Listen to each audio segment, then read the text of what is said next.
we got the groove with the music, don't suck. Come.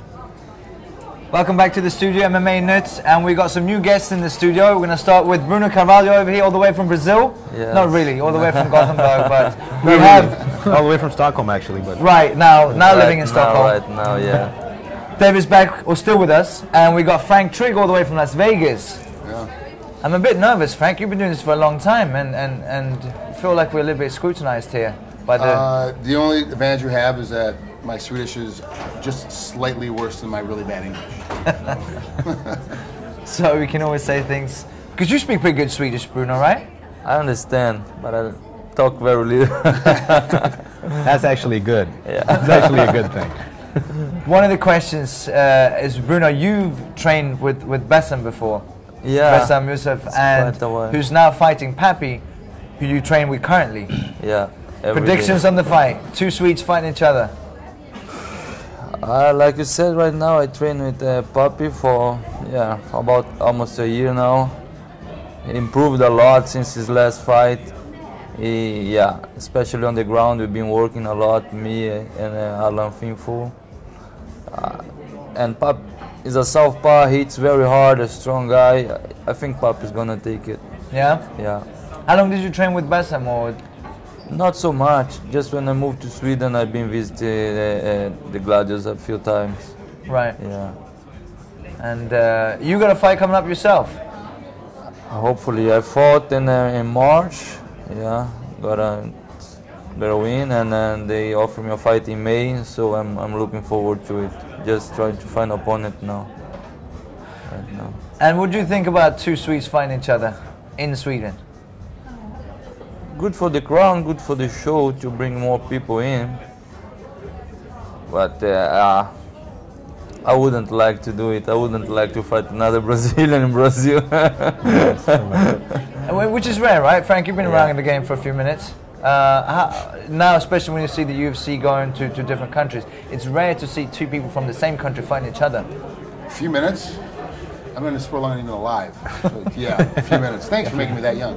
I don't understand that. I'm from a totally different mindset. Like Americans have to fight Americans all the time. We have to do it in America, and we have to do it in Brazil, and we have to do it in Sweden. It happens all the time. But when other countries and cultures go, oh no, then why should two Swedes fight each other? Because they're next in line. They don't have to hate each other. It's just a business. So they should fight in Sweden because that's where they're at, and that's where it's time for them to fight. And it's just how the hierarchy went, and that's just the ranking system said these two have to fight right now. That's just how it goes. I actually like it when two guys, they're technically locals, are fighting each other, but they're not locals really. They're on the international circuit, international, known. But to put them in their local economy and have them fight in the local economy, it's great. One, for the sport. It brings people in. People want to see these guys fight. It's going to split the crowd. Everyone's going to be pro because Sweden. it's actually east side against west side, yeah, right? It's Gothenburg against Stockholm. So. You don't want to cause any trouble, biggest Morse versus Tupac here, but you are right. It is West Coast versus East Coast there. Forget about it. It's good. I like it. It should happen more often. I wish it would. I would like to see a lot more high level, Brazilians fight in Brazil. Like I think that's great for the sport to have that many people that passionate be in the same spot at one time picking a side. I think for Sweden, it's more of a case of being such a small country, and everybody not so knows, many fighters. Everybody, not so many fighters in the UFC. Exactly. So we kind of know each other also. Yeah. For the US, I think it's two things. It's more professional. People look at it as a job, and if you have your job, it's come on, we get paid, and then afterwards we go have a drink. Cool. Yeah. And here it's more of a still kind of a young, small sport. Everybody knows everybody, and it's still more of a fight instead of a job. And you don't really want to fight your friend. But I think in 5 years we're going to be there anyway, because like you said, you have to fight, and it's a job. If you want to get paid, do your job. It's that simple.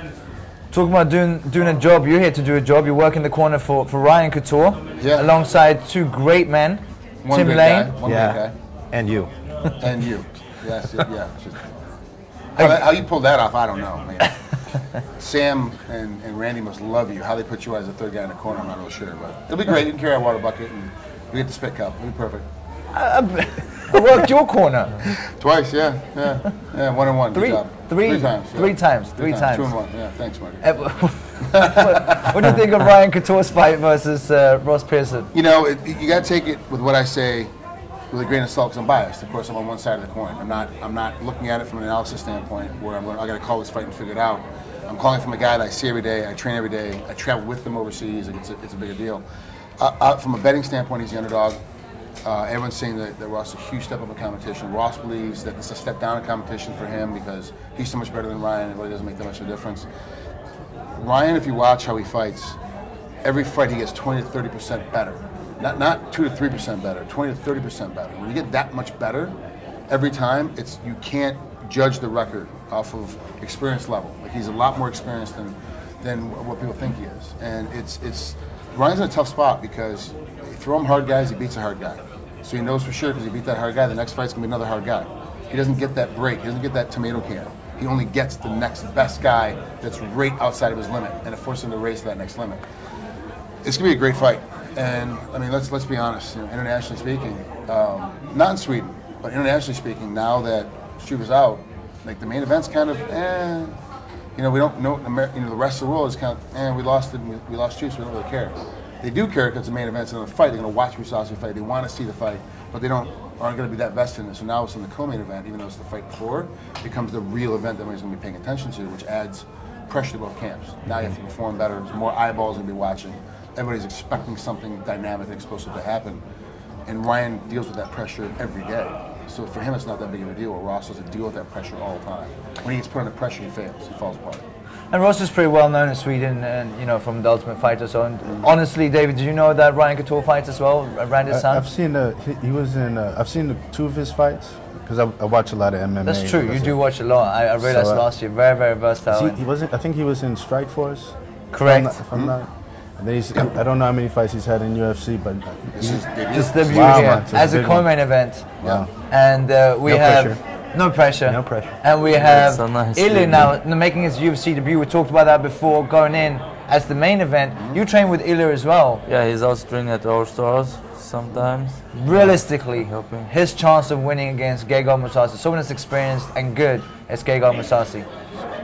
Man, Ilya is very strong, has a very good wrestling. Yeah. I think Valdo knows him more than me. He's got a puncher's chance with a wrestler's clinch. Yeah. Which is pretty good. Exactly. So and he's got to wake up because this is the chance, like we said before. It's a guy jumping on a main event in his country. I think he's gonna be hungry to win that fight. Yeah. That's another difference. Yeah. He's not there for the sandwich. He wants to actually. Wants to win? Yeah. What do you think, Frank? 7-1, 6-1 underdog, but he didn't have.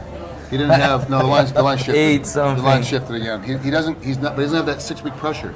Well, I've been training for 8 weeks trying to get ready, and every day I'm like, oh my God, I got Mousasi. Yes. He doesn't have that. He's like, oh, I got Mousasi. He has 48 hours to think about it. That's it. So does he have a great game plan? No, he hasn't had time to put one together, but he has none of the pressure that comes along with it. To him, this is just a ride. Wow, I'm in the UFC now. I was never here before. Look at me. I'm in the main event, and it's in my hometown. This is great. Like everything worked out for him. The stars have aligned perfectly. It's perfect for him. And the only thing that could happen that would make this thing be really, really bad if he gets one punch knocked out. Yeah. Anything beyond that, it's good. It's a victory for him. Yeah. You know, no matter how he loses, if he wins, shut up. I mean, the arena's going to shut down. Yeah. It'll be ridiculous if he wins, if he pulls this off. And Mousasi has a hard time with guys that know how to wrestle well. Yeah. Mousasi has a hard time with guys that know how to wrestle and dirty box. And he does. When he gets to clinch, he'll let go as you're bailing away or trying to push off. He comes out swinging. So you're never out of danger until you're fully out of range. And he's a wrestler mindset first, so he'll attack and grab and hold on and clinch. So every time Mousasi tries to get that space, he's going to get hit. And Mousasi doesn't do well in that kind of position. He's too calm. He won't accelerate. You know, you've interviewed him before. He's just too level-headed all the time. When you have a guy that's always aggressively attacking you, you've got to accelerate at some point. He won't do it. So it's better. Yeah, the betting lines are 7-1, 6-1, 8-1 against, but it's really 3-1, 4-1 because of stylistically, it's so much a better matchup. Yeah. And it's hometown, home crowd. You know, how much is that going to be? You go home and you fight in Brazil, and everyone's cheering for you. You're like, dude, I don't care what's going on. I'm ready to go. It's a big deal. It's going to be a huge deal on Saturday. Before now on Saturday night, we're going to take a quick commercial break. Don't go anywhere. It has been hunted since the beginning of man. It has challenged us to become better, faster, and more determined. Failure is part of the game, but never accepted. But as sweet as it may taste in the end, it's the pursuit that defines those in it.